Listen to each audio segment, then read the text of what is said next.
What do you think? And this is a very important, because I've taken quite a lot of different views or flack for this, that I say to people, you shouldn't be taking collagen every single day, filled with proline and glycine. It doesn't make ancestral sense to carry on hammering. And people take this for their skin. They take bucket loads of it, and they think the more collagen they take, and then, the anti-aging industries climbed in there, the cosmetic industries climbed in there.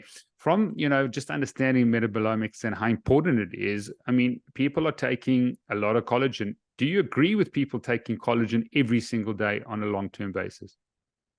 Yeah, that's a tricky part, because I don't know if we have a good data on that yet to really say yes or no. What I do know is that, if you look at studies, even of collagen protein synthesis, is that even non-collagenous protein sources or a whey protein can potentially help with that as well. So I see a role for, like, I mean, we do know that if you're low in trans-4-hydroxyproline or low in glycine, right, which is provided usually by collagen, is that if you eat only muscle meats, you're probably going to shift your balance in lower amounts of glycine and 4-hydroxyproline. So I don't think that's ideal. But then if you start hammering a bunch of collagen and take a bunch of collagen supplements and then drink a bunch of broth, then yeah, you might shift the pendulum the other way. So I would say that probably, yeah, indeed. I mean, it comes back to the dose. I mean, you could probably take a small dose every day, or you have broth a few times a week, or you have some collagen supplementation. But I do agree with your statement that drinking bone broth in the morning and at night and having a collagen protein shake in the afternoon is probably going to be a bit excessive. Yeah, and I mean, we don't know enough. I think your point is very, very valid. We don't know enough. Now people are taking all these supplements. I mean, we're a big believer in supplements, and I want to hear, people mustn't hear what I'm not saying. I think supplements are important, but this continual taking of supplements and not understanding the role. I mean, like you've said, there's thousands and thousands of compounds. Just now in 10 years' time, they link high proline or high glycine to something else that's detrimental if your methionine's out or your lysine's out.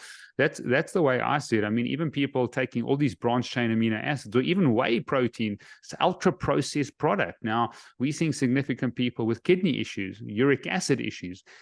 Firstly, yes, it's the ultra processed diet, but you're taking the ultra processed diet, and then you're taking whey protein, then you're taking other I mean, it doesn't make sense. I mean, and from understanding all your research, what do you think about people taking all these processed powders?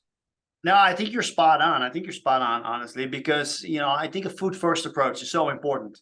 And when you get your nutrients from foods, there's also some checks and balances. Usually, and this we know well from sort of vitamin or mineral overload, right? Is that if they're bound to, if they're protein bound or bound to other, or they chelated, then if you were to eat a bunch of nutrients from food, at some point you're not digesting and absorbing that anymore, and maybe they are excreted.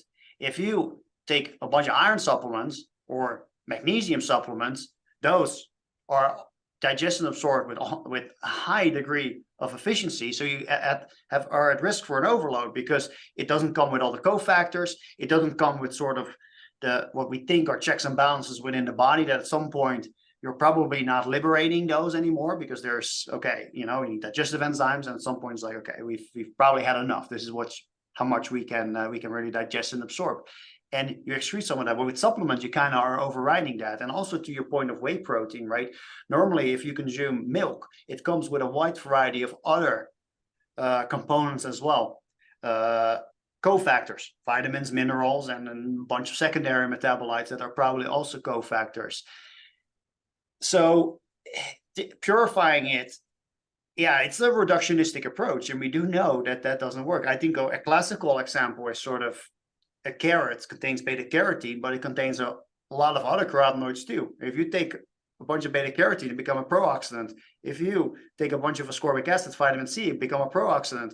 I am not aware of any studies that suggest that eating an orange or eating carrots is a pro-oxidant, right? So that comes to sort of this idea of obtaining it from a whole food source, and you're much more likely to be okay. And I think the same can be said for sort of iron toxicity or iron overload, which you now see, especially in people that are overweight or obese, that don't metabolize it properly, taking a bunch of maybe iron, either from food can even be a problem, but also we dump iron in a lot of things, right? They're iron fortified.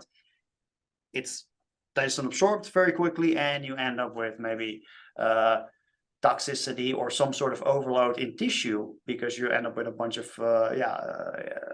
free iron in your body eventually. So I think those are important things, and with supplements, you are at risk for that. So my idea of it is that supplements can have their place in convenience, or they should be used when you have a true deficiency.